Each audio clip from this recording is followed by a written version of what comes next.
अरे कोकणातला किडलेला काजू. असं बोंडू गुप्तींना कळलं काय? जास्त बोलू नको, कळलं?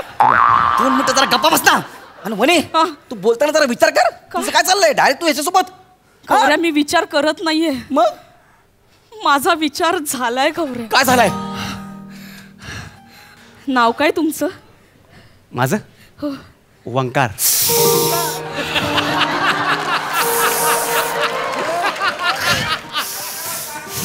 शाराला. ए ह्याच्यात काय शहार येण्यासारखं? तू वंकार. एवढं काय ह्याच्या नावात करते ते? मला कळत नाही काय होतंय मला.